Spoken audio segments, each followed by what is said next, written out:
Ei, Maria. Tudo bem, Maria?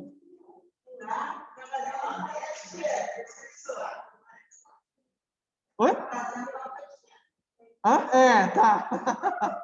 É verdade. Ah, aí sim. Ei, ai. Bom, então, deixa eu colocar aqui. Ei, Maria.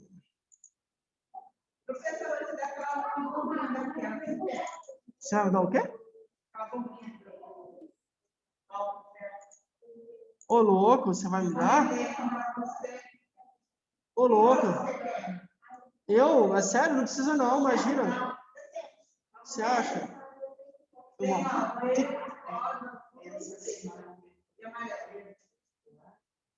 amarelo assim? Amarelo. Amarelo. Ou preto, mas se não tiver preto. Mas não precisa não, não precisa, sério. Oi? Oh, obrigado. Obrigado. De coração. Bom, oi? Eu ia, não, mas eu ia. A segunda opção é preta.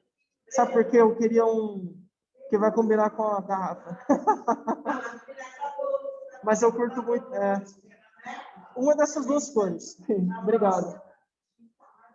Bom, semana passada a gente começou a falar sobre o autismo. Na verdade, foi um tanto bom falando que é uma doença, uma síndrome, que principalmente compromete a comunicação social do nosso paciente. O paciente, geralmente, tem dificuldade de manter contato visual, de olhar no olho, né? E manter esse contato é difícil para eles. Tendem a ficar mais isolados. Muitas vezes são ou apresentam uma hipersensibilidade. Então, uma coisa simples para eles pode ser fim do mundo, como, por exemplo, você, sei lá, realiza a troca, a cama dele ficava próxima à parede, você colocou perto da porta. Uma mudança simples. Mas, para eles, como isso prejudicou ou alterou o mundo onde vivem, muitas vezes pode gerar um problemão. E, às vezes, questões que, de fato, são problemas, como se machucar, se cortar, ter algum tipo de acidente, muitas vezes eles não esboçam sentimentos ou emoções. Por quê? Por conta do comprometimento, o desenvolvimento cerebral. Tá bom? Tem alguns sinais, lógico, existem outros, né? Mas tem alguns sinais aí que nos ajudam a identificar quem é essa pessoa autista.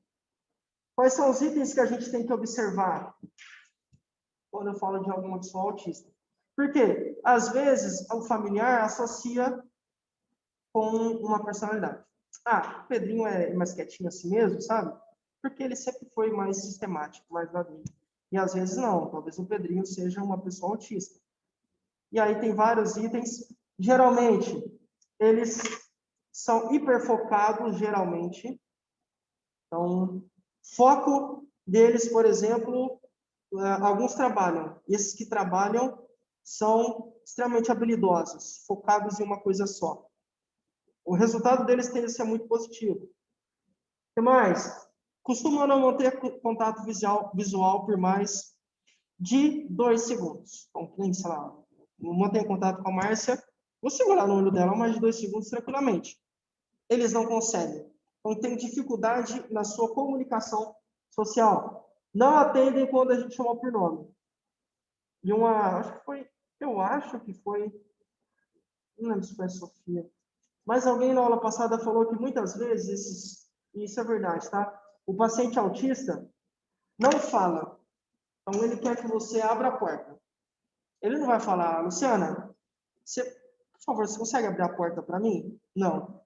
Normalmente, eles pegam na mão da pessoa e levam. Então, entre aspas, é como se usassem as pessoas como objeto. Não que seja algo intencional, maligno, proveitoso, não é isso. É que eles têm dificuldade, exatamente. Eles têm dificuldade de comunicação. Então, não é que ele está te usando, não é isso. É que, como eles não conseguem se comunicar, o jeito mais fácil é pegar a sua mão ou o que for, né, que ele quer que você faça, e te levar a algum lugar, a fazer algum movimento. Perdão? Não, eu só dei um exemplo da porta, mas pode ser qualquer coisa. Foi só um exemplo. Assim, tudo que ele queira fazer, que ele não vai pedir, Francisca, você pega o meu sapato para mim, por exemplo? De alguma forma ele vai fazer com que você pegue sem ele falar. A ideia é essa, porque a fala, a linguagem mesmo verbal, muitas vezes também a não verbal, né, que é a do corpo, a linguagem corporal, fica comprometida e aí ele não consegue se expressar tão bem. E aí é mais fácil, como ele não consegue, por conta da síndrome do autismo, né? Ele precisa pegar você e aí, de alguma forma, fazer você atender a necessidade dele. Alinham objetos, não tem, acho que está até, inclusive, na apostila até, esse item aqui, ó, não brincar com brinquedos de forma convencional. O que é isso? Você tem um carrinho. O carrinho tem as rodinhas e a gente coloca a rodinha para baixo e brinca, certo?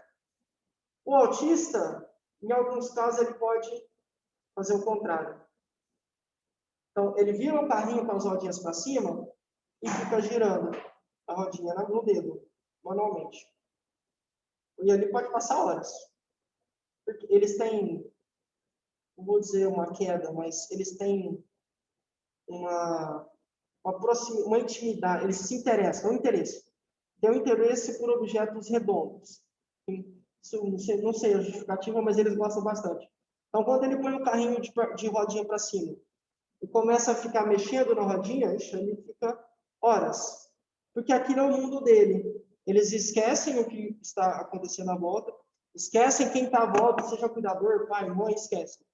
Não estão ligados, ficam ali focados, realmente interagindo somente com a rodinha. O que mais? Fazem movimentos repetitivos, de cabeça, de pernas, de braços, e costumam não falar, mas sim, quando acontece, fazer gestos para mostrar ó. E aí já é um erro. Muitos cuidadores, Pedrinho, acho que ele quer que eu abra a porta. Ele nem falou, o cuidador às vezes já está viciado, né? Vai abrir a porta. Isso é errado. Porque o que a gente tem que fazer é o quê? É estimular o paciente a fala. Que é a mesma coisa quando o idoso não come, né? Às vezes ele tem condições de comer, mas ele acha melhor não comer porque tem que dar na boca. Isso é errado. Cada vez mais, o paciente vai ficando mais e mais dependente. Então, eu tenho que deixar que ele fale de alguma forma. Não posso querer e fazer antes dele se realizar, tá bom? Então, a fala, essa linguagem, essa comunicação social precisa ser trabalhada, e aí eu não posso ser mais rápido que ele nesse sentido. Não, eu preciso entrar e aí deixar ele se expressar. Vai demorar? Às vezes vai, mas você não pode ser precipitada, né, ou precipitado, que isso acaba atrapalhando o paciente e não ajudando, que não é o que a gente quer, né? O que mais? Repetir frases ou palavras em movimentos inadequados sem a devida função. Tem nada a ver, muitas vezes eles falam coisas que não têm sentido e ficam repetindo coisas também que não têm sentido. Não compartilhar interesses e atenção apontando para algo ou quando também não olham para as coisas quando apontam. Então, a ideia é o quê? O que isso aqui significa? Eles, muitas vezes, talvez seja uma das principais características do autista, dificuldade de comunicação. Então, por isso que você não vai, por isso que ele não compartilha os interesses. Ele não consegue nem se expressar direito. Dificilmente a gente vai saber o que ele realmente gosta pelo relato. Eu posso saber porque eu fui vendo que o Pedrinho gosta de tomar banho. Ele fica no banheiro toda hora. Ele gosta de tomar banho. Mas ele não me falou que gosta. Eu sei por observação. Então, a fala, a linguagem deles, esse lance de se expressar, de compartilhar interesses, tende a ser prejudicado, né? Comprometido e tudo mais. O que mais? Giram objetos sem uma função aparente. Eles ficam girando, ficam entretidos, né? Ali, fazendo o mesmo movimento várias horas do dia. Interesse restrito, interesse muito fechado, focado em algo. Não são aquelas pessoas que gostam de muitas coisas, de uma fala eclética, né? Não, muitas vezes eles gostam de apenas uma coisa, e essa coisa, às vezes, passa a ser o centro da vida deles. É só isso.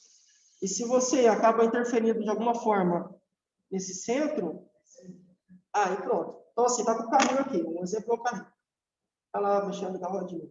Para você, talvez não faça sentido. Aí o que é o cuidador, às vezes, não tem a sensibilidade de fazer, tá aqui, Pedrinho, esse carrinho. Aí já era. Se eu tomar o carrinho dele, vai ficar irritado, nervoso, vai começar a andar, às vezes vai xingar, vai agredir você, vai ofender. Por quê? Porque você interferiu no mundo dele.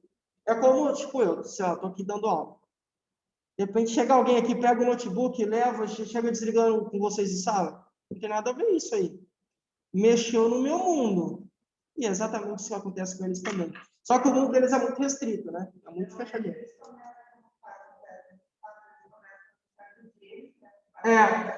Autolesão, é verdade. Por quê? Porque aquilo, né, eles têm dificuldade até de externalizar, talvez, às vezes, a raiva ou o que sentiram do que você fez com eles. Aí ficam, entre aspas, desorientados e aí ou agridem ou se agridem. Isso acontece mesmo. Não imitam, porque eles não têm, muitas vezes, tem um prejuízo na linguagem corporal. Como é que eu vou imitar a Sofia? Eu sequer olho para ela, não sei como a Sofia anda, ou como ela fala, sei lá, não sei, porque eu não converso com ela. Eu, autista. Não consigo imitar. Não sei imitar o King Kong, porque o meu cérebro não está habituado a olhar, observar o Tarzan que bate no peito do King Kong, não sei fazer isso. Então, eles têm um comprometimento de como vivem, como convivem com as pessoas. Isso é ótimo. E aí tem alguns tipos, e aí eu vou... cada tipo tem as suas particularidades, digamos assim. Então, tem essa síndrome de Asperger, que é a forma mais leve, porque o autismo vai desde uma forma mais tranquila, mais branda, até a forma mais severa. Vamos lá. Deixa eu pegar aqui isso. Então, essa aqui, no caso, a síndrome de Asperger é a mais comum e é 3 vezes mais comum em meninos do que em meninas. Eu, de fato, estou falando que eu conheço, pessoalmente, eu só conheço meninos autistas. Eu conheço uma menina. Eu não conheço. Mas tem, lógico, né? Mas eu não conheço. Oi? Eu acho que é tipo como se fosse, eu acredito que sim.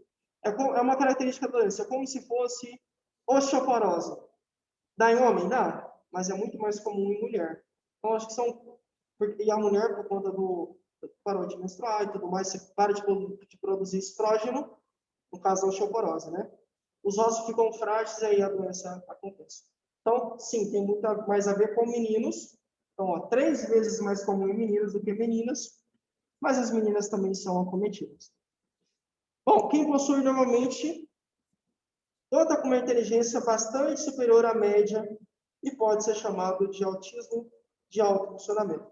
Alguns estipulam que o Messi, jogador de futebol famoso lá, tem o que mais ganhou bola de ouro, que é um prêmio, tipo o prêmio máximo de troféu individual, é ele, esse cara, o Messi, está vivo ainda.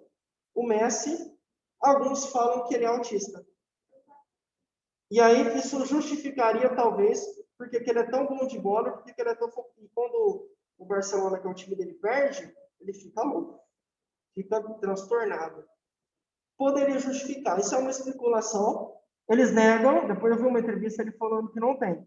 Mas alguns acham que ele tem e teria esse tipo aqui, que é o mais leve, e porque ele é muito focado, muito, poderia ter, mas aí, né, a gente não sabe ao certo. Ele nega, mas muitos... alguns são, por exemplo, extremo, são os de alto funcionamento. São altamente capazes, inteligentes demais. Opa. E aí também é normal que esse tipo de autista se torne obsessivo por um objeto, aqui, ó, ou por um único assunto. Pode ser futebol, pode ser, sei lá, economia, não sei, se for o caso do cara que trabalha. Pode ser brinquedos, e aí a gente começa a ter. Pode ser um piano, toca piano absurdamente, porque a vida dele é o piano, por isso que tocam tão bem. Ou cantam, tem alguns que cantam. Eu conheço Procure depois no YouTube. Eu não posso colocar porque eu estou gravando a aula aí. Direitos autorais. Exatamente. Christopher. O que eu vi, ele canta com... A mãe era usuária de droga, deixou com os tios, e aí ele viaja cantando. Cristão, é autista, cego e canta. Canta maravilhosamente bem. Por quê? O único interesse é o canto. Essa vida dele é cantar. Então, eles se envolvem demais com isso, tá bom? Se a síndrome de Asperger, que é o tipo 1, né, que é o tipo mais leve, mais grande, não for diagnosticada na infância, um adulto com Asperger poderá ter mais chance de desenvolver quadros depressivos de ansiedade. São algumas pesquisas têm mostrado. Por que se? Porque muitas vezes não é diagnosticado. Passa. Os pais ignoram. Posso dizer que, ao mesmo tempo, ele está, entre aspas, beneficiado com um problema de saúde, ele, futuramente, o benefício não vai muitas vezes sim. Muitas vezes sim, por conta de experiências da vida também, né? Porque, lembra, eles são... Mas não necessariamente quem tem sido de Asperger é muito inteligente.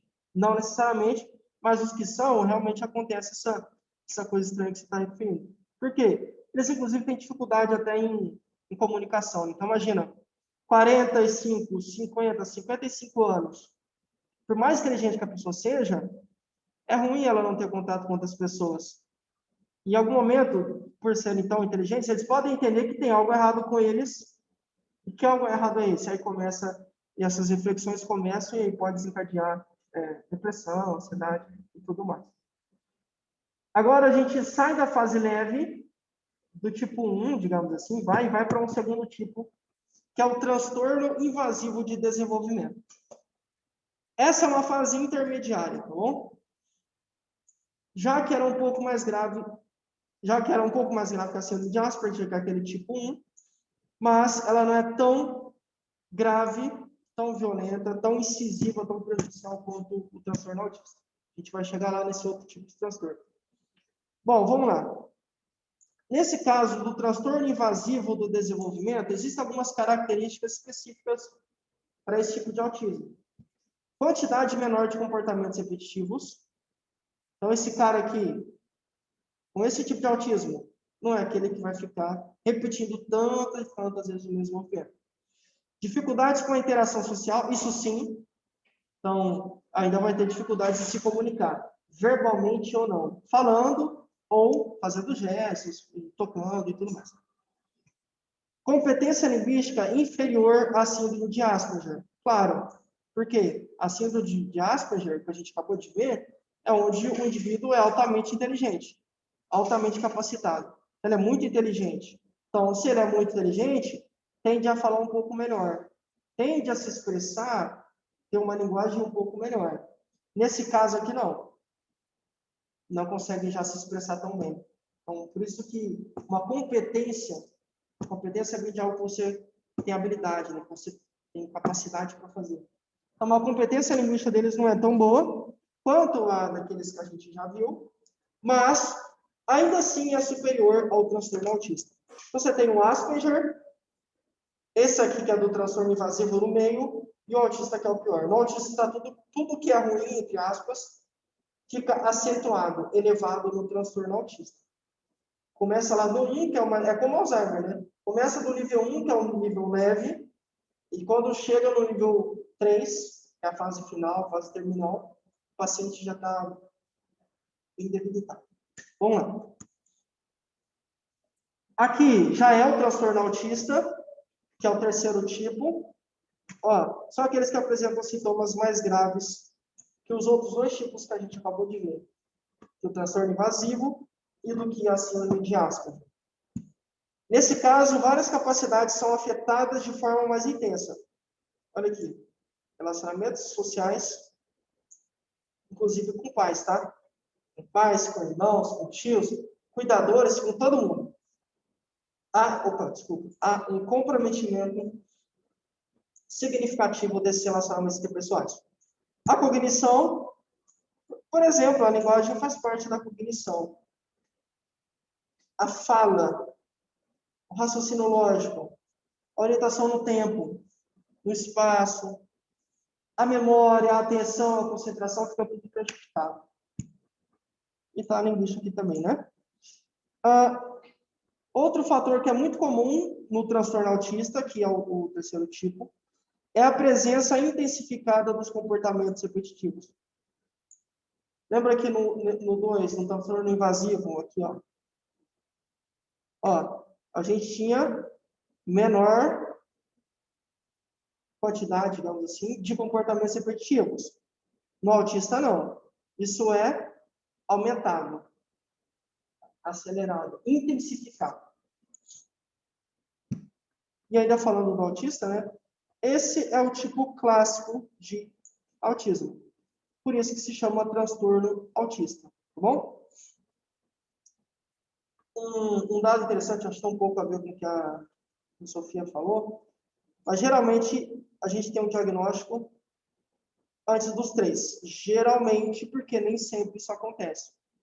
E aí, conforme o tempo passa, quanto mais velho esse indivíduo fica, mais difícil fica de dar o diagnóstico.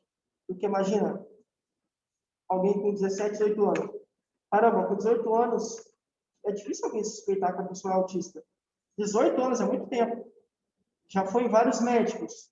Então, a gente começa a descartar involuntariamente a própria família. Não, ele não é autista, não. Senão a gente já teria visto, né? São 18 anos já com ele, tá bom? Então, nem sempre o diagnóstico acontece de forma precoce. Deveria. Por isso que o nosso papel, enquanto cuidadores, é observar aqueles itens que a gente falou, aqueles sinais. Ou tem algo errado com essa criança. Só fica isolada, não conversa, não olha no olho, não brinca, fica só com o carrinho. Porque há 2 anos, o negócio dela é esse carrinho, todo dia só fica com o carrinho de volta para cima o dia inteiro. Para cima, mexendo na rodinha. Não conversa, não fala, pega a minha mão para fazer as coisas, sinais claros de que tem algo errado. Às vezes o pai, não, ou a mãe, ou os pais, não têm essa sensibilidade, ou simplesmente não querem enxergar a realidade, né? E aí a gente tem que, lógico, de jeito brando, né, profissional, tem que alertar. Porque o quanto antes o paciente tem o diagnóstico, o quanto antes o tratamento começa. O quanto antes profissionais, não só o cuidador, outros profissionais conseguem assistir.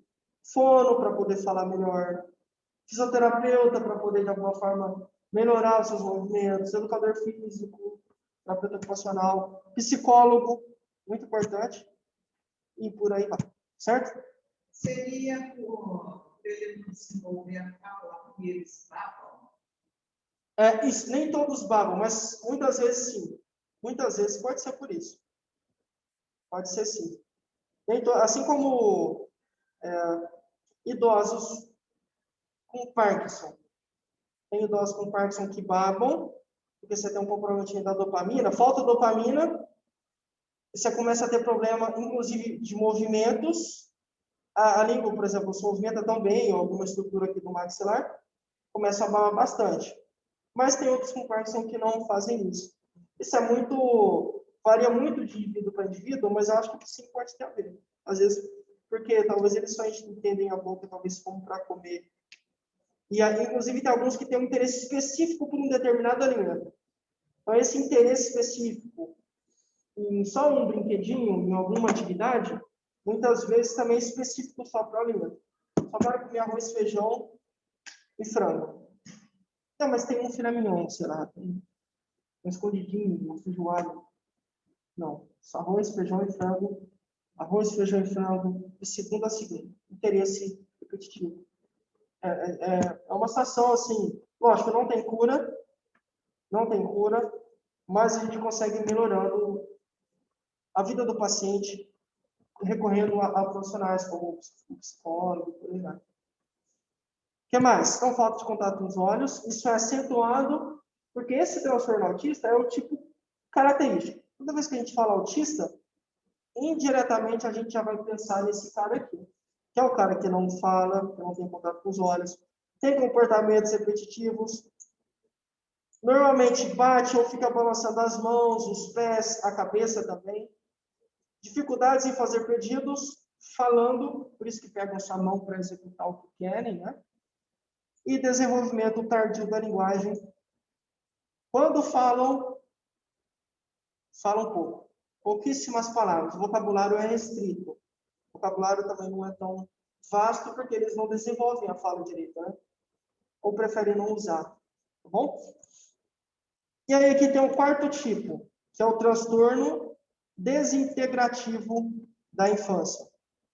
Então, a gente tem o síndrome de Asperger, que é o mais leve, o transtorno invasivo, que é o tipo 2, que é o tipo intermediário, o transtorno autista, tipo 3, e o 4, transtorno desintegrativo da infância. Esse aqui, sim, não é tão comum, mas é o tipo mais grave. É o que eu falei, é a intensidade. Quanto mais próximo do 4, pior fica. Esse é o tipo 4, então é o pior caso, né? O que mais? Geralmente, tendo uma criança, não é um paciente, tá? Não necessariamente um autista é uma criança. Não necessariamente. Talvez já cresceu, já é um adulto.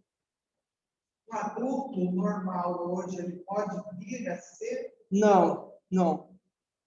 Porque esse aqui já nasce, né, com a pessoa, ela já nasce. O que acontece pode ser diagnosticado, isso sim. Então, por exemplo, eu tenho autismo desde criança, mas a minha mãe ou nunca desconfiou ou fechou os olhos. Mas porque não foi diagnosticado. Exatamente, exatamente. Então, o diagnóstico é tardio, né? Você quer falar, Francisco? Ou falta de informação. Ignorante, assim, não fica.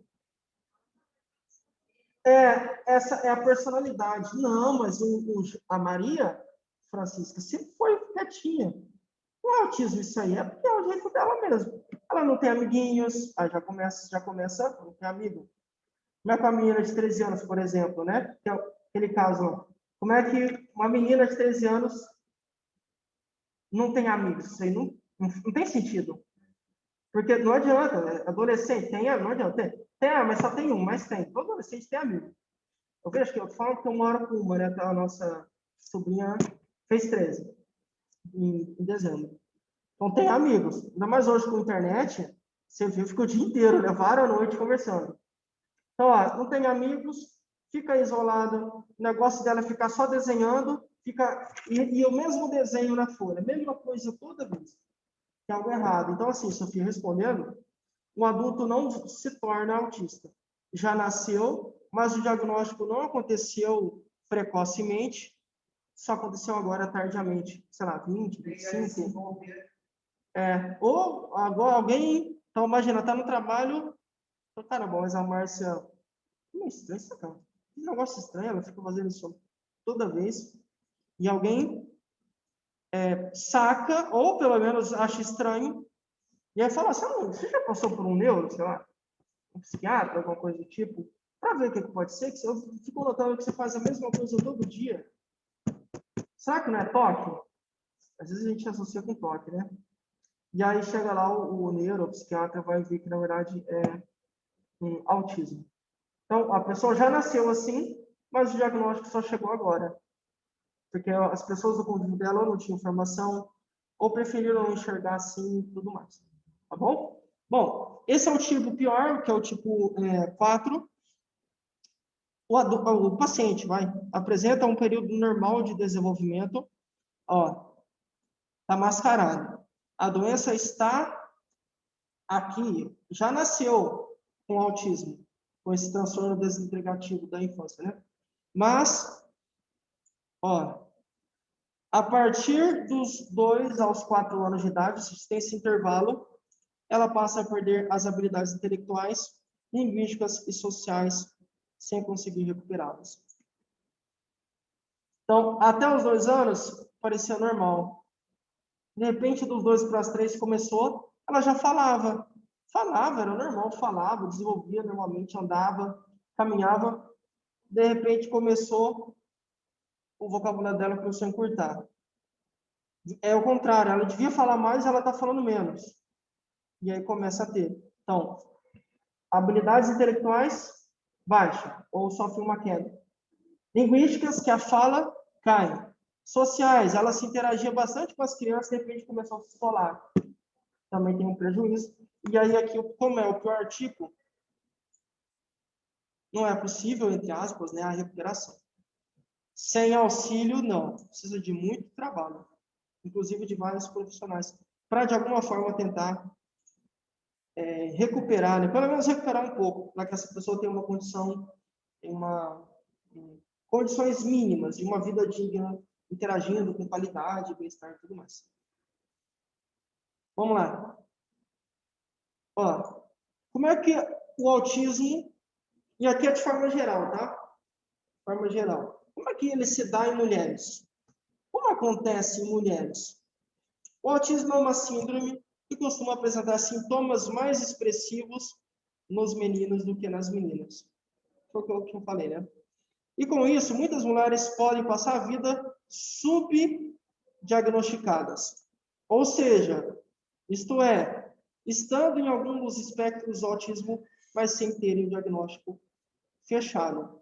Por quê? O autismo se intensifica ou se apresenta mais fortemente em homens. E é um pouco mais leve em mulheres. E aí essas mulheres muitas vezes têm outros diagnósticos. Então, sei lá, não, sabe o que é? Na verdade, ele tem dificuldade com atenção. Olha, a Maria, você vê, a Maria está aí, ó. Ela não tem autismo, não. É que ela tem um problema somente de atenção.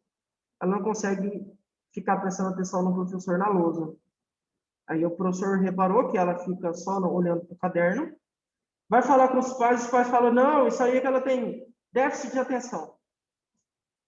Entenderam? Mascarou o autismo com déficit de atenção. E ela recebe esse diagnóstico. Maria Pereira, déficit de atenção. E a vida toda entendem ou acham que ela tem o déficit de atenção. Porque o autismo compromete a atenção da pessoa. Ela não consegue ficar atenta, se alguém fosse autista, não conseguiria ficar atento ao slide, né? ao projetor. Subdiagnóstico. É isso. É você dar um diagnóstico errado, porque você está analisando erroneamente, você não, o médico, está analisando de forma errada algum sintoma na vida dessa pessoa. Como é mais brando, não é tão acentuado como em homens, aí passa batido mesmo. Passa batido. Apenas as meninas com os tipos de autismo mais graves costumam receber o diagnóstico logo na infância.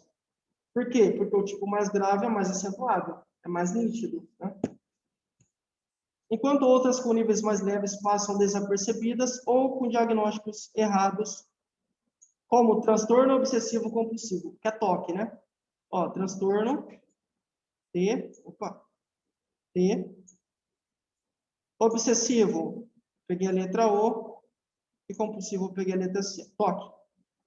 Então, acham que é TOC, porque no TOC você quer as coisas do seu jeito, né? Normalmente, quem tem TOC alinha as coisas, é cheio de coisas metódicas, passo a passo, tem que fazer sempre e tudo mais. Acham que é TOC, e aí o autismo fica mascarado, fica escondido. Transtorno de personalidade, agorafobia, alguns ansiedade, déficit de atenção e por aí vai. Geralmente porque as meninas apresentam menos atitudes restritivas e repetitivas. Além de conseguirem, aqui, ó, camuflar melhor os sintomas. Então, os sintomas estão presentes, mas não se apresentam tanto, né? É, Sofia. Mas a ideia aqui, gente, essa tem... A ideia desse Mulheres é isso, tá? Tá na apresentação, vou mandar para vocês, mas a ideia é mais comum em homens. Tanto porque você tem mais diagnóstico, porque apresenta mais, o médico vai diagnosticar mais rápido. Mas também porque esses sintomas tendem a ficar mais elevados em homens, tá bom? Então, você tem tanto sintomas mais gritantes nos meninos, quanto também, obviamente, é como no caso de, dar um exemplo bobo aqui. A moto, foi a Hornet. A moto mais roubada do ano 2018. Hornet. que é uma moto da Honda. Ou você vai ver lá, tá CG, bis. Claro que vai ser a mais roubada. Por quê? É o que o povo mais compra. Não tem como. Então, assim, a massa, Gol. Você pode perceber, sempre os carros e motos mais roubados são aqueles que são mais vendidos. Então, a Honda, a Bis, por exemplo, arrebenta, vende moto igual água. Por mais que se você pegar na proporção total, só 5%, um exemplo, 5% das pessoas que têm bis foram roubadas. E quem tem uma BMW, sei lá, 20% foi. Mas como a bis vende mais, quando você olha para os números, parece o quê? Parece que ela tem um índice de roubo maior, mas não é verdade. Porque ela vende mais pessoas compram, mais pessoas roubam. É o mesmo caso aqui. Se a síndrome se apresenta mais em meninos, mais acentuada em meninos, obviamente o diagnóstico vai ser maior, por isso que a gente vai ter ela se apresentando mais em meninos. Então, a proporção é 3:1. A cada 4 pacientes, 3 são homens e 1 é mulher. Tá bom? Eu dei um exemplo aí da moto, né? Bom, diagnóstico. Como é que o diagnóstico acontece geralmente? Clínico, né? Geralmente é clínico. É realizado por meio de uma observação. Observação do quê? Do comportamento. É simples, viu? Vocês viram? Existem comportamentos característicos. Então, nenhuma criança normal, né? Não entendam mal, nenhuma criança em um organismo normal vai querer se isolar de outras. Criança ama outra, ama estar com outras crianças. Se a criança, quando está com outra, derruba a casa, né? Derrubam a casa.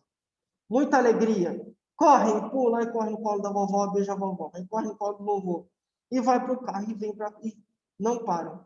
Se você começa a observar uma criança que é quietinha, que fica sentadinha fazendo o mesmo movimento, esses especialistas já são treinados. Se a gente consegue identificar muito mais um neuro, sei lá, um pediatra, um psiquiatra, com certeza eles têm muito mais domínio que a gente. Se nós, leigos, conseguimos, muito mais esses caras. Então, inicialmente, o diagnóstico é feito por meio de análise comportamental, observação. Olha, a Maria se movimenta assim, assim, assim, assim. Francisco, assim, assim, assim. E aí, por aí vai. Vamos lá. Então, aqui, por meio de observação direta do paciente, e, lógico, uma observação, uma entrevista. Esse nome é meio forte, mas a ideia é um bate-papo com os pais ou com os responsáveis. Se a Sofia cuida de uma criança que eu desconfio que é autista, pelo que eu observei no consultório, eu tenho que questionar a Sofia sobre algumas dúvidas. Sofia, como é que normalmente é a Maria em casa? Aí ela vai falar, olha, é assim, assim, assim. Aí ela é quietinha, aí eu começo a fazer uma lista de perguntas e a Sofia vai dizendo como realmente acontece com a criança ou com o paciente, e aí você fecha o diagnóstico. Então, análise comportamental e uma conversa com os pais, ou com os cuidadores, ou com os responsáveis. Que às vezes a criança fica com o vô, né? Com o vô, com a avó, com o tio, com a tia, não são os pais. Essa é a ideia, tá bom? Em alguns casos é possível que o diagnóstico seja feito apenas aqui, ó, na adolescência ou logo no início das atividades escolares. Por quê? Porque aqui ela pode começar a apresentar dificuldades em fazer amigos e se relacionar com outras pessoas da sala. Se é filho único, passa batido. Não deveria, mas isso passa. Mas quando essa criança está no meio de outros, e mesmo assim ela tende a ficar isolada, os professores falam, o que essa menina, essa criança tem? Aí relatam para os pais, aí você tem o diagnóstico, tá? Ou não, né? Se for subdiagnosticado. Em outros casos, principalmente nos níveis mais leves, o diagnóstico apenas acontece na fase adulta. Tá bom? Por que nos níveis mais leves? Porque passa batido, né? Você vê, nossa, a Márcia é super inteligente. Nossa, olha, ela trabalha no escritório e aí é ela que cuida dessa papelada aqui. Cara, a forma que ela organiza a papelada, a forma com que ela consegue passar pelos papéis, É fantástico. Olha como ela é inteligente. E aí vai ficando. Porque os níveis mais leves se disfarçam, principalmente no síndrome de Asperger, pela inteligência. Então ninguém vai desconfiar que a Márcia é tão inteligente assim. Alguém que colocou o escritório inteiro em ordem possa ter autismo. E aí isso vai ficando e em algum momento a pessoa pode receber o diagnóstico.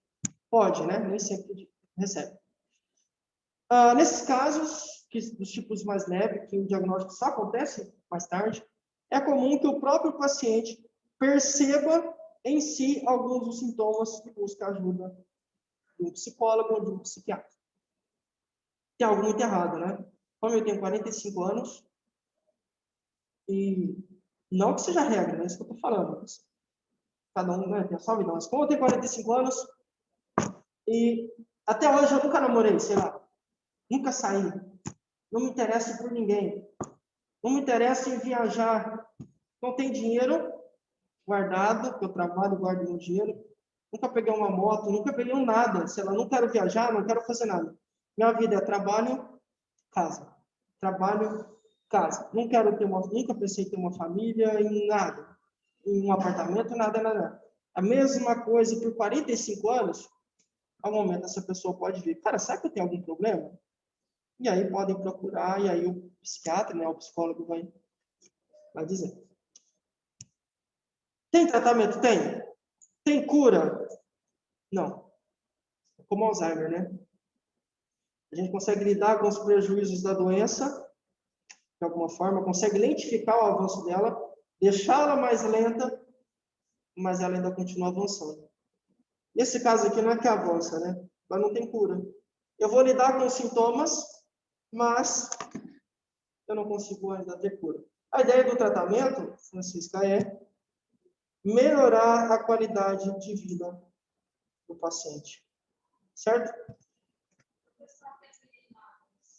Lembro. Jogando.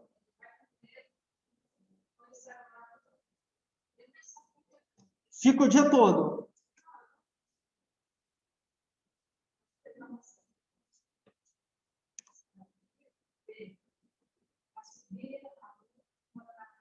Uhum. Uhum. O que a Francisca falou é que ela relatou uma pessoa que ela conhece, que é um menino, adolescente, né? Quantos anos? 13? 13 anos, não tem amigos, não conversa, e fica jogando o dia todo, dia todo, dia todo, e fica só no quarto fechado. Não conversa, parece, antigamente a gente usava o termo bicho do mato, né? Come muito, parece ter uma, ela estava relatando que se for um bolo, se deixar o bolo, vai tudo, né? Ela estava falando um pouco sobre esse caso. Vejam, é um adolescente. Talvez, né? Talvez o quê? O foco dele é o quê? Jogos. Pode ser, tem que levar num psicólogo, mas a gente tem que... Não está normal, né? Não está normal. Não está normal. Então tem que vir entender o que é. Claro, às vezes o vício também em jogos, ô Francisco, por si só já faz isso, né? Então tem alguns adolescentes... Eu conheço uma aluna que tem um filho extremamente viciado, mas depois ele conseguiu, de alguma forma, melhorar. Mas ela estava relatando, olha, professor, é muito difícil. Então. Então, assim, não tá normal, né? Tem algo aí que a gente tem que verificar. Mas é bom você levantar essa bola. Você já levantou para os pais ou para os responsáveis? Dá um toque, lógico. Você não chega assim, olha, eu acho que ele tem, não. Não, você já chegou a ver, você acha? Porque, sei lá, toda vez que alguém chega assim, não, assim, sem... para não aparentar que você está querendo... Mas, na boa, assim, uma conversa, né?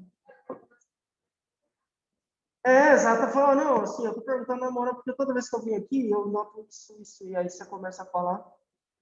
Porque, às vezes, Francisca, é a ignorância mesmo. Falta de informação dos pais. Ou acha que é normal, porque todo adolescente joga, acha que é normal ele jogar tanto assim. Pode ser que não seja. Oi? Isso, é. Ou você pega, exatamente, você pega e dispara. Assim, conversa antes, né? Você não chega mandando o link, ela vai achar que você está falando que ele tem autismo. É, vai de boa, não... Mesmo porque tem muitos pais que não aceitam e é uma dificuldade, né, a situação. Fecha uns... Ou até daqui. Não. Por exemplo, estava vendo uma palestra esses dias, fiquei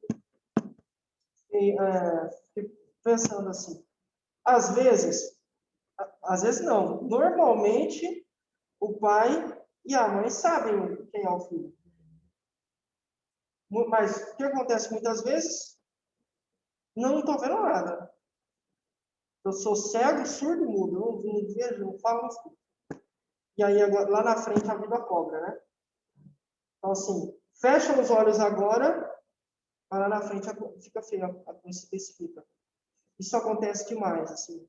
E aí nessa palestra, o cara tava falando assim, depois vocês podem procurar, foi o que ele falou, tá? Por exemplo, ele estava falando, o que você acha? Podem reparar que a maioria dos bandidos são filhos de evangélicos. Ele estava falando, filhos de cristãos, ele usou o termo cristãos. Muitas vezes, sim, inclusive filhos de pastores. Filhos de cristãos. Aí ele estava falando, por que será? E você pode perceber que, pior ainda, geralmente os pais são bons.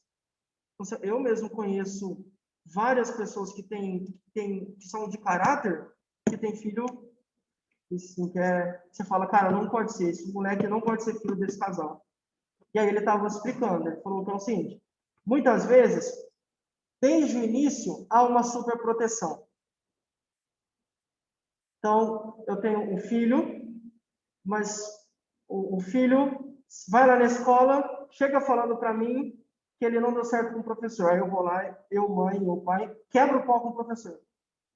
O filho cresce, vai para a faculdade, tem problema na faculdade, é sempre alguém que está prejudicando ele. Vai para o trabalho, não para nenhum trabalho, sempre alguém que quer prejudicar ele, nunca é ele que fez as coisas. Falou, nossa, mais um trabalho, você acha? Alguém querendo puxar no tapete do Bill, sei lá, do Bill? E aí isso perdura por anos. Super proteção. Não faz sentido, gente. Assim, sei lá, tem que ser realmente alguma coisa. Em 10 trabalhos, você passou em 10 trabalhos em 2 anos. Em todos esses 10 lugares diferentes você foi prejudicado? Tem algo errado aí. Sempre as pessoas, você nunca faz nada errado. E aí os pais fecham os olhos. É o que ele falou. Excesso de proteção, muitas vezes, não notam essa diferença. Pô, cara, esse menino aqui é uma índole errada. Eu acho que ele mente. Ele que apronta na escola, mente e fala pra gente uma coisa diferente. Os pais fecham os olhos. Logo, logo, começa a ter problemas, inúmeros problemas. Aham. Aham. Aham. Aham. Aham. Ele deve ter voltado da mãe dele, olhar fotos daquelas eu sei. Onde é? Nossa. Aham. E aí ela questionou ele para poder conversar. Aham. Então, eu vou conversar com quem entende. Aí eu quis jogar tudo em cima dos pais. E muitas vezes os pais, nossa, perdão, fulana. Aí eu acho que os dois filhos para ele. Tirou o celular. A Luciana falou aquela onde ela trabalha, os pais foram para Minas e aí o moleque de 16 anos ficou, usou o carro, enfim, fez uma baderna, e aí quando os pais questionaram, ele falou, porque vocês não me dão atenção, eu fui procurar quem me dá atenção, conversa, né? Você conversa pode dormir. Vocês não me dão atenção, fui procurar quem me dá atenção, e aí por conta disso eu fiz isso, tudo. E aí os pais ameaçaram, mas não virou nada. A gente vai tirar seu celular, 2 dias e tal, mas logo ele já estava com o celular. O que é que isso mostra? Mostra isso. proteção demais. Ele também já conhece a fraqueza Falou, dos pais. quantos anos? 16? 16 anos. Falando dessa forma, ele desestabiliza os pais. Porque muitas vezes ele já sabe. Exatamente. Fala assim, ó, eu sei que se eu falar isso à minha mãe, sei lá, ao meu pai, eles vão achar que realmente é por causa disso. Então, a estratégia. Intencionalmente usam as palavras escolhidas a dedo, né? Para poder transferir a culpa. E aí isso acontece e aí ele muitas não vezes. Ninguém se feriu ou não. Exatamente. Exatamente. Isso não é nada legal, né, gente? A gente tem que ter esse olhar, assim, é muito perigoso mesmo. Vamos lá. Bom, tratamento. Com fono para melhorar na forma que se expressam, tanto verbalmente, né, tanto falando como pelo corpo. Ludoterapia, o que isso aqui significa? Acontece por meio de jogos e brinquedos. A ideia aqui, gente, é melhorar a interação com outras pessoas, a interação social e o contato visual da criança. Lembra que ela não olha no olho mais de 3 segundos? Bom? E essa, sim, análise aplicada de comportamento, que tem como objetivo reduzir alguns comportamentos nocivos, comportamentos que não fazem bem, alguns comportamentos prejudiciais. E estimular outros, obviamente, que são benéficos, né, que fazem bem para o paciente. Como olhar no olho, tentar se expressar, em vez de pegar a mão da Maria e levar na porta, pedir, falar, Maria, você abre a porta para mim, por favor, tal. Bom, isso aqui é feito por psicólogo, tá? Essa terapia busca. O que mais? Grupos de habilidades sociais também podem e devem ser usadas para praticar as interações sociais no dia a dia. Habilidades sociais é todo e qualquer mecanismo que você vai utilizar para poder se dar bem no ambiente onde você está. Para conseguir conviver bem. Eu estou pensando em estudar isso no meu mestrado, habilidades sociais. Por exemplo, você tem um paciente com Alzheimer, muito teimoso. Você precisa desenvolver uma habilidade social para reduzir a ira dele. Então, por que ele está nervoso? Porque a gente insiste em tirar do canal da televisão que ele gosta. Qual é a habilidade? Deixar no canal que ele gosta de assistir. Qual é a habilidade social quando o paciente é muito teimoso? Quando eu brigo, bato de frente, ele fica nervoso, fica agressivo. A habilidade social é não bater de frente. Então, são mecanismos que eu utilizo para viver bem. Nesse caso aqui, né, falando de pessoas com autismo, tá bom? O que mais? Medicamentos, obviamente, não são específicos para o autismo, porque não tem cura. Mas a gente consegue lidar com problemas emocionais. Lembra desenvolvem muitas vezes sentimentos depressivos, ansiedade, por aí. Então, eu lido com os sintomas. Exatamente. Isso. Então, posso usar medicamentos ansiolíticos, sedativos, calmantes e por aí vai. Então, eu lido com os sintomas, certo? Com alterações de humor. Ou está muito agitado, muito agressivo. Vamos dar uma relaxada por meio de um medicamento. De leve, né, Sofia? Então, esse é o autismo. Uma doença que muitas vezes é mascarada, e aí a gente tem que sempre estimular. O nosso papel enquanto cuidador é o quê? Estimular. E sempre fornecer uma ajuda, um auxílio, um apoio à família. Tá bom? Alguém do presencial tem dúvida quanto ao autismo? Alguma dúvida? Não? Galera do online. Eu vi que entrou gente depois, ó. Tem gente aqui, eu acho. Elielma, tem alguma dúvida sobre o autismo? Se eu não te ouvir, você pode digitar no chat, por favor, tá? Às vezes, como eu estou sem fone, não dá para ouvir bem. Bom, vamos lá. Agora a gente vai falar de mais um transtorno mental. E esse aqui também é muito característico. E esse é mais famoso, não sei se é mais famoso, mas é muito comentado também. Esquizofrenia. lidar com o paciente esquizofrênico é um pouco mais difícil. Esse sim vai com a idade. Esse sim. Normalmente você tem até, eu vou falar sobre o público jovem, mas sim, muitas vezes você pode desenvolver ou colocar as caras mais para frente. Porque tem a ver com estresse, muitas vezes, com o ambiente onde você está e outros itens também que a gente vai falar durante a aula. Esse sim. Mas normalmente o diagnóstico é quando a pessoa é jovem. Um jovem adulto já recebe o diagnóstico. Tem uma aluna de quinta, ela é engraçada demais. E aí ela estava falando assim, ela ainda trabalha, não, ela não trabalha, ela trabalhava para um homem em Minas e ele é padeiro. Padeiro. Ele tinha uma padaria, e aí foi diagnosticado com esquizofrenia. Quando ele estava agitado, estava, entre aspas, atacado, quando a esquizofrenia colocava mesmo as caras para fora, ele não tomava medicamento nem nada, ele ficava louco.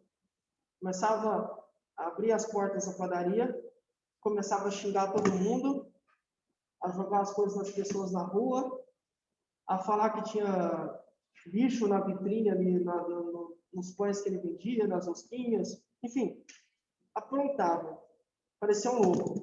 E aí, isso mostra o quê? Que a esquizofrenia não é uma doença simples, essa aqui é difícil, é uma doença um pouco mais complicada. Você pode dizer que está ficando louco. Muitos associam com loucura, exatamente. Por quê? O esquizofrênico vê coisas, que é alucinação. Sente cheiro, sente gosto. Nossa, o cara tá comendo, sei lá, tá... Ê, Sofia! Por quê, cara? Vou tomar um café que eu tô com uma fome, pode falar. Professor.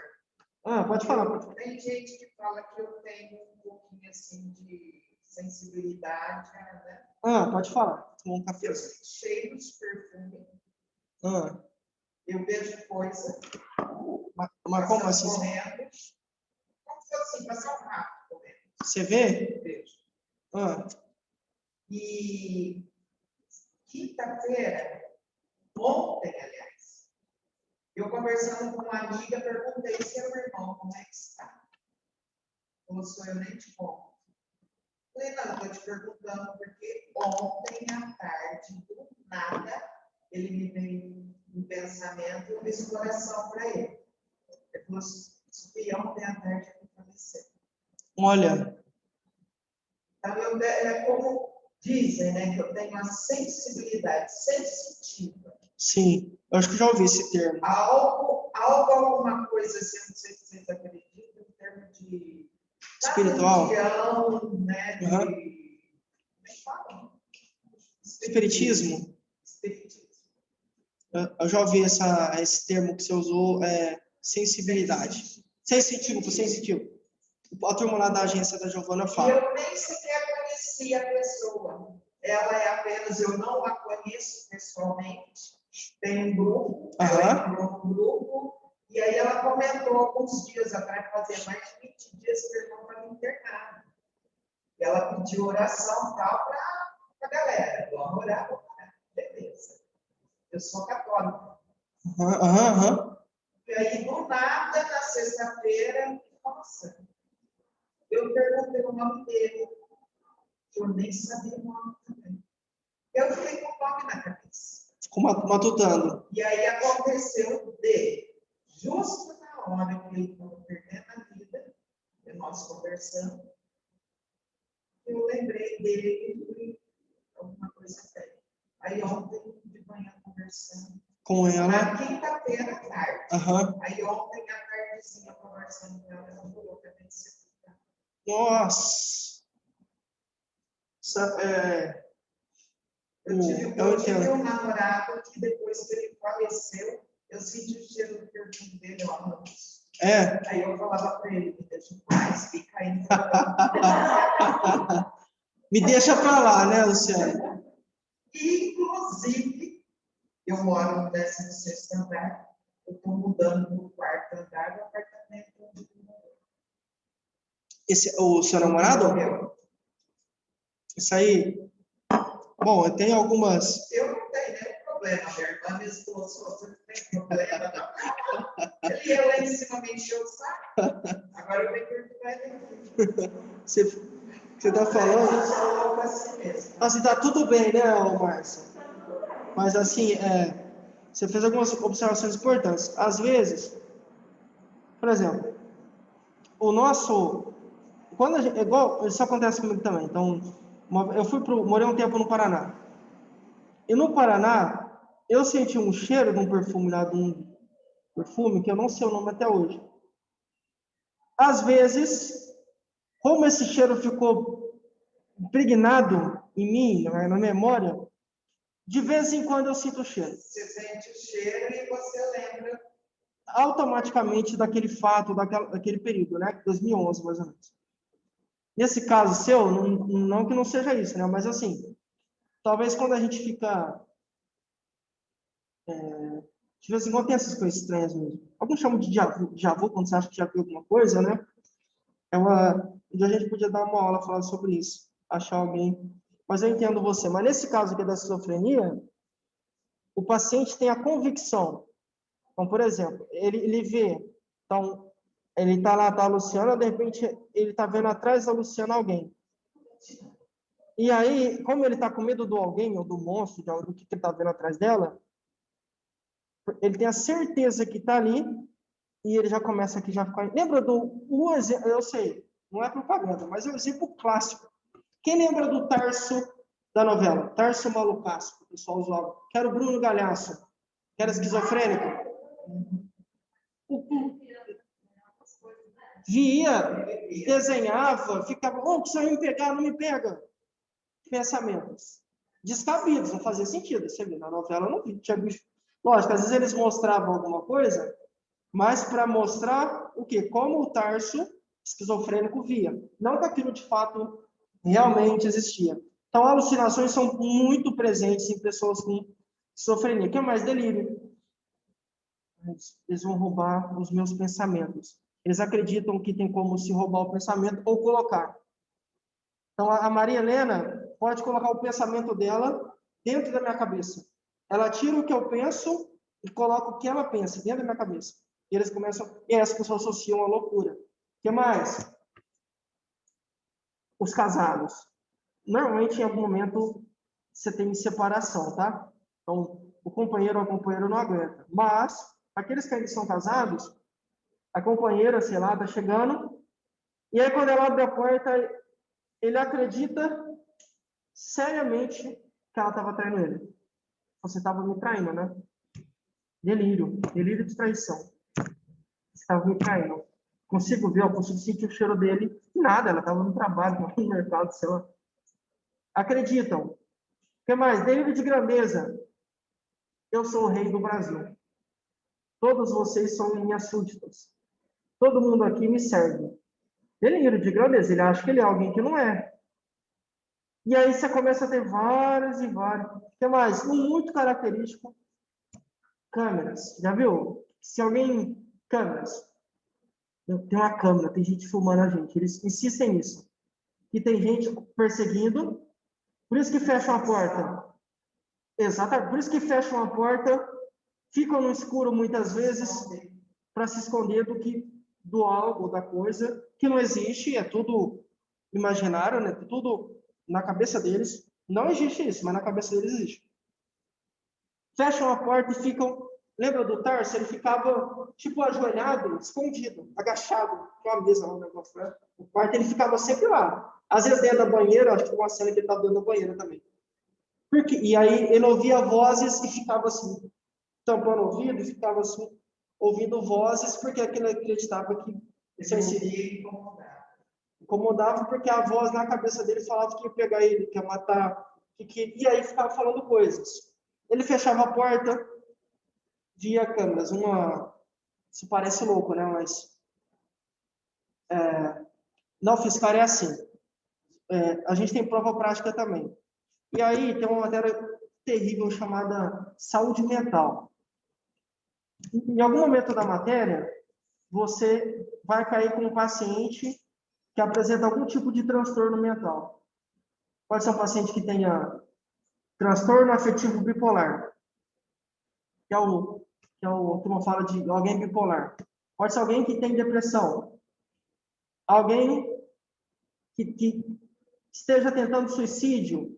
E no meio de várias doenças, vários transtornos, tem esse cara esquizofrênico. E aí a gente, quando fazia a prova, rezava para não cair com esse cara. Por quê? Eram atores, né? Lógico, o fiscal contratava atores para poder atuar quando a gente estivesse na sala com ele. Mas, assim, é uma coisa muito louca. Você vê, o cara, eu não caí com esquizofrenia. Quando eu fiz, eu acho que eu caí com depressão, se não me engano. E aí eu ficava vendo o ator atuar, ele já chegava na unidade, chegava no hospital, já assim, transtornado. Você viu no rosto dele, era ator, né? Mas você viu no rosto dele que ele estava correndo de alguma coisa. Vendo algumas bilhas, ele ficava olhando desconfiado. E aí, quando ele entrava na sala, aí eu ficava com dó de quem atendia, porque tem bicho, aí ele ficava escondido debaixo da mesa. E tinha um avaliador na sala avaliando o que a gente ia fazer. E aí o avaliador só daqui na caneta. E ele enfiava debaixo, tem bicho, enfiava debaixo da mesa. E o aluno sem saber o que fazer. Se eu ponho a mão, se eu ponho ele, sei lá, ele vai me bater, vai me morder, o que eu faço? E só a caneta, a canetinha comendo. Eu ficava pensando, mas aí depois eu vi o Tarso Malucasso e eu fui tentar estudar um pouco mais. É uma condição muito difícil, gente.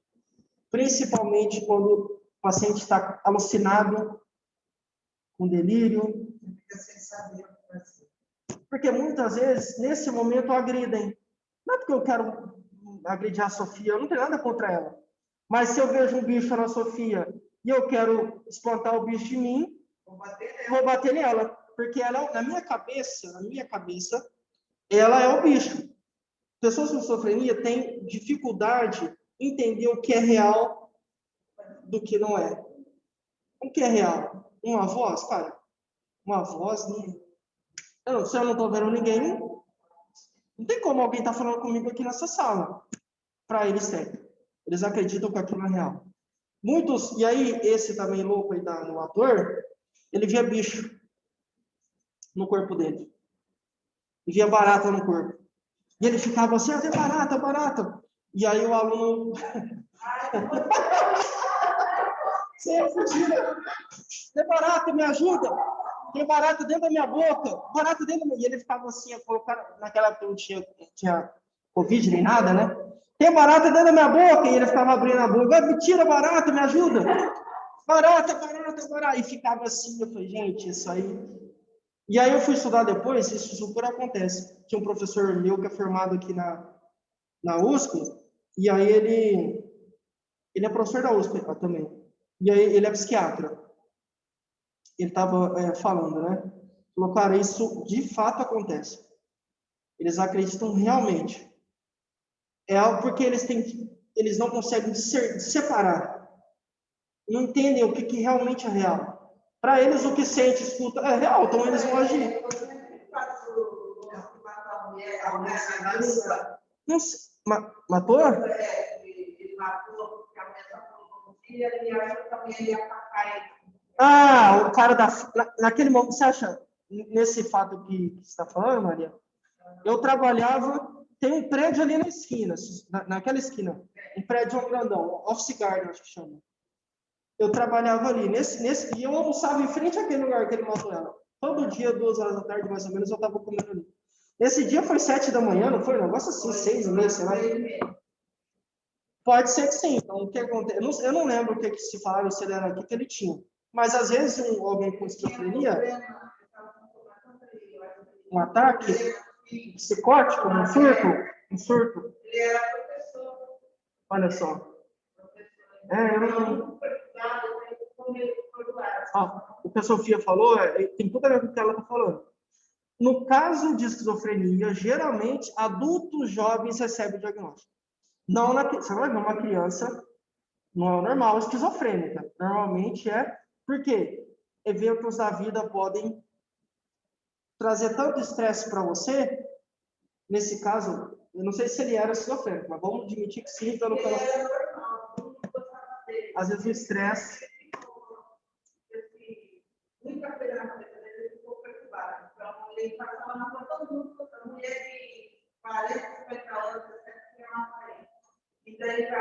Olha lá. Falou oi para ele, bom dia. Aí ele achou que ela ia... Ele andou um pouquinho. Voltou. Matou ela, porque ele achou na mente dele que ela ia matar ele. Ou seja, agora me fala, como que uma mulher caminhando, uma senhora que já te falou bom dia e já está longe de você, como é que ela ia voltar para te matar? Se fosse para matar, já matava logo de por trás. Mas na cabeça dele, não sei se ele tinha isso, mas algum surto psicótico ele tinha. Ele acreditava. E esses surtos psicóticos acontecem também com pessoas com esquizofrenia. Meu Deus, querem me pegar. Eles têm os homens de preto também. Depois eu falo do homem de preto. Parte de casa.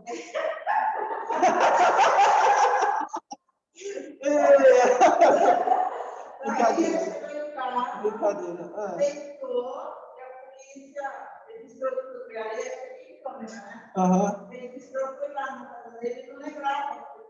Olha que coisa louca, né?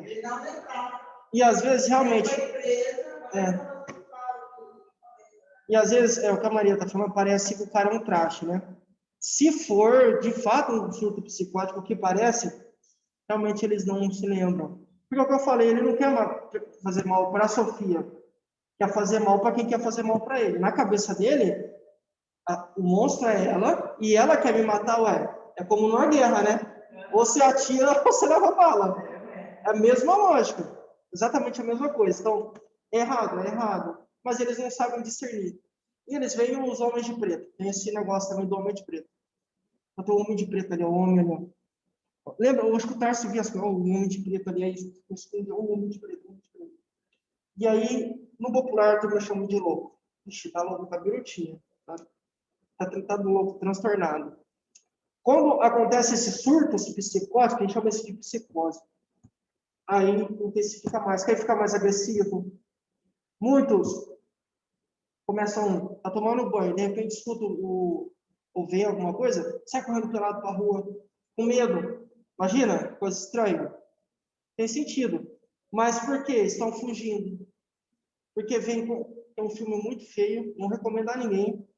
Isso ficou na minha cabeça. Mas só para você entender. É um filme chamado Espíritos. Que é uma vez eu estava, não sei por que fazer isso. Eu estava na casa de alguém, do nada, quando eu cheguei, era um momento que era um cara, estava no hospital, e aí ele via uma menina, né? Um espírito. Correndo atrás dele, vindo atrás dele, querendo pegá-lo. E aí, no hospital, ele ia correndo para tentar fugir desse espírito. E até que, em algum momento, ele, se eu não me engano, ele cai de cima do prédio e aí acaba morrendo. Nesse caso, lógico, que era uma ficção, um filme, né? Mas na... Aí eu...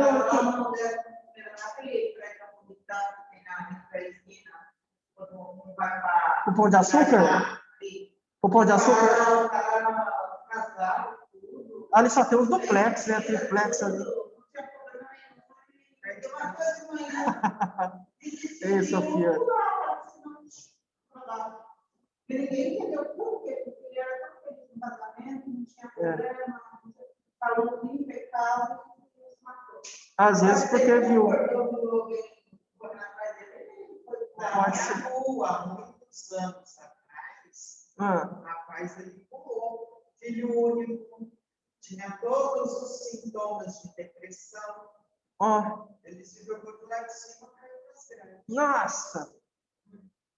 Na frente da guarita porteira.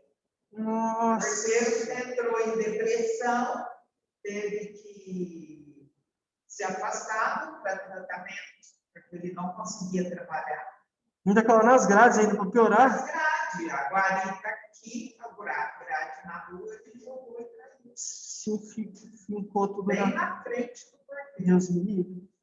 Então percebam, isso aqui, isso, nesse caso, talvez a depressão tenha uma associação altíssima com o suicídio, muitas vezes, né? Mas nesse caso aqui também, o que você tem? Como eu não sei o que é real para mim é realidade, é o que a minha realidade, é um bicho, é uma voz, é um cheiro, é um gosto, eu fico desconfiada, eu acho que a Francisca está me roubando. Digamos que sei lá, que a Francisca seja minha cuidadora. A Francisca tá pegando meu dinheiro. E eu começo. Isso não tem nada a ver, você trabalha comigo há 15 anos, vai deixar para me roubar depois de 15, não tem nada a ver isso, foi 15 anos. Mas na cabeça dele, isso realmente está acontecendo. E aí a gente começa a ter várias coisas diferentes, né? Então, esse é o esquizofrênico. Tem cura? Não. Tem tratamento? Tem tratamento. Visa amenizar os sintomas. E aí tem uma coisa que a gente chama, muitos confundem com cura, a gente chama de remissão. O que é remissão? É um período onde o paciente não apresenta os sintomas. Então, é como se ele tivesse ficado curado. Como? Se ele tomar, lógico, os medicamentos. Então, o medicamento nunca para de tomar. A múvula. Oi? A múvula. Mas assim, porque assim, você vai tomando tantos medicamentos que realmente a doença se estabiliza. Então, você não tem mais, você não fica psicótico, você não vê, não fica uma vida normal. Esse a gente chama de período de remissão, mas a doença não foi curada. Se você descuidar, ela aparece. Eu tenho um amigo, não é nem isso, eu vivi, um amigo muito próximo, que é esquizofrênico. Ficou esquizofrênico porque, quando ele foi fazer uma missão da igreja, a namorada dele ficou e traiu ele. E aí isso foi um baque tão grande para ele. Lembra do estresse que a Sofia, que a gente falou? Ele não vai entrar, né? Não. Não, ela falou, olha, ele falou, né, eu vou para a missão, acho que ele fica 5 meses, negócio assim. Vou para a missão, quando eu voltar a gente casa. Mas não deu nem tempo. Quando ele estava lá, ela já estava traindo ele aqui.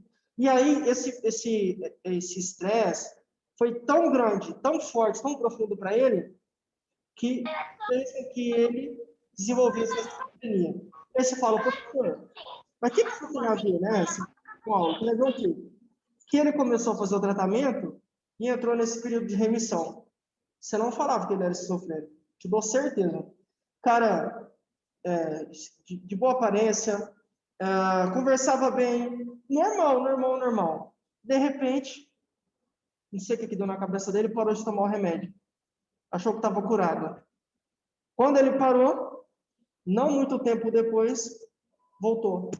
E aí, sabe o que ele estava fazendo? Ele é de Orlândia. Será que a Sofia... Sofia, tá difícil, hein? Será que tem alguma coisa a ver? E aí ele vinha para Orlândia e ele falava assim, olha, eu não